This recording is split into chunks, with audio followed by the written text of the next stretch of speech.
Culture work ചെയ്യണമെന്നുണ്ടെങ്കിൽ purpose കൃത്യമായി define ചെയ്യുകയും അലൈൻമെൻറ്റുകൾ അത് കോൺഫ്ലിക്റ്റുകൾ ഇല്ലാതാക്കുകയും ചെയ്യണം. അപ്പോഴേ ഹാർമണി ഉണ്ടാവുള്ളൂ. നമുക്ക് ഈ ഓർഗനൈസേഷൻസിനെ മെയിനായിട്ടും നമ്മൾ ഈ ഡിസ്കഷൻ്റെ സൗകര്യത്തിന് വേണ്ടിയിട്ട് 2 കാറ്റഗറി ആയിട്ട് പറയുകയാണെങ്കിൽ, ഒന്ന് സ്റ്റാർട്ട് ചെയ്യുന്ന ബിസിനസ്സുകളും ഒന്ന് ആൾറെഡി എസ്റ്റാബ്ലിഷ് ചെയ്ത ബിസിനസ്സുകളും.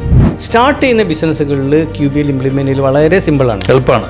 എന്ന് വെച്ചാൽ ബിസിനസ് പ്ലാൻ ഉണ്ടാക്കുന്ന സമയത്ത് ആ പർപ്പസിന് മുകളിൽ ബിൽഡ് ചെയ്താൽ മതി ആ സാധനങ്ങൾ. എന്ന് വെച്ചാൽ പർപ്പസ് ഐഡൻറ്റിഫൈ ചെയ്യുക, അതിൻ്റെ മുകളിൽ എല്ലാ പ്ലാനുകളും അതിനെ ഓറിയൻറ്റ് ചെയ്തിട്ട് ചെയ്താൽ മതി. പക്ഷേ മറ്റേ സ്റ്റോറി ഉണ്ടല്ലോ, ആൾറെഡി എസ്റ്റാബ്ലിഷ് ചെയ്തത്, അത് ഭയങ്കര ബുദ്ധിമുട്ടാണ്. ആൾറെഡി സക്സസ്ഫുൾ ആയിട്ട് നിങ്ങൾക്ക് 100 എംപ്ലോയീസ് 500 എംപ്ലോയീസ് 1000 എംപ്ലോയീസ് ഉണ്ട്, നിങ്ങളുടെ ബിസിനസ് വളരെ സുന്ദരമായി നടന്നു പോകുന്നുണ്ട്.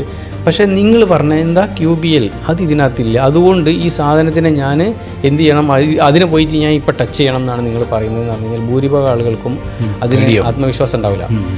അത് ടച്ച് ചെയ്തിട്ടില്ലെങ്കിൽ അപകടം എന്ന് പറയുന്നത് ഈ ബിസിനസ്, ഞാൻ പറയാം, ഇദ്ദേഹത്തിൻ്റെ ഈ ഫൗണ്ടറുടെ ലൈഫ് സ്പാൻ അല്ലെങ്കിൽ അദ്ദേഹത്തിന് ഈ കമ്പനിയിലുള്ള അദ്ദേഹത്തിൻ്റെ ആക്റ്റീവ് റോളിനെ കുറച്ച് കഴിഞ്ഞാൽ എന്തായാലും ഡിമിനിഷിങ് ആവും. കാരണം കുറേ സമയം പൈസ എൻജോയ് ചെയ്ത് കഴിഞ്ഞാൽ പിന്നീട് ആളുകൾ ഒരു റിട്ടയർമെൻറ്റ് മൂഡിലേക്ക് പോകുന്ന സമയത്ത് ഈ ബിസിനസ് ഡിക്ലൈൻ ചെയ്യാൻ തുടങ്ങും. അപ്പോൾ ഇത് ഹെൽത്തി ഉള്ള സമയത്ത് തന്നെ ഈ പർപ്പസ് എന്താണെന്ന് ഐഡൻറ്റിഫൈ ചെയ്യും. അതിനനുസരിച്ചിട്ട് ഇതിൻ്റെ എല്ലാ അറേഞ്ച്മെൻറ്റുകളെയും റീസെറ്റ് ചെയ്യണം. അതിനകത്ത് എംപ്ലോയീസിനോടുള്ള റിലേഷൻഷിപ്പ് ഉണ്ട്. എംപ്ലോയീസിനോടുള്ള റിലേഷൻഷിപ്പ് സിസ്റ്റം ഉപയോഗിച്ചും കറക്റ്റ് ചെയ്യണം, കൾച്ചർ ഉപയോഗിച്ചിട്ടും കറക്റ്റ് ചെയ്യണം. സിസ്റ്റം മാത്രം ഉണ്ടായി കഴിഞ്ഞിട്ടുണ്ടെങ്കിൽ ഒരു സംഗതി വർക്കാവില്ല. കൾച്ചറും കൂടി വേണം. സിസ്റ്റവും കൾച്ചറും ചേർന്നാൽ മാത്രമേ ഉള്ളൂ.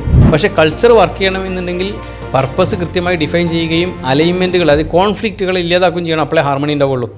ATBC, Profit with Purpose, Prosperity for All.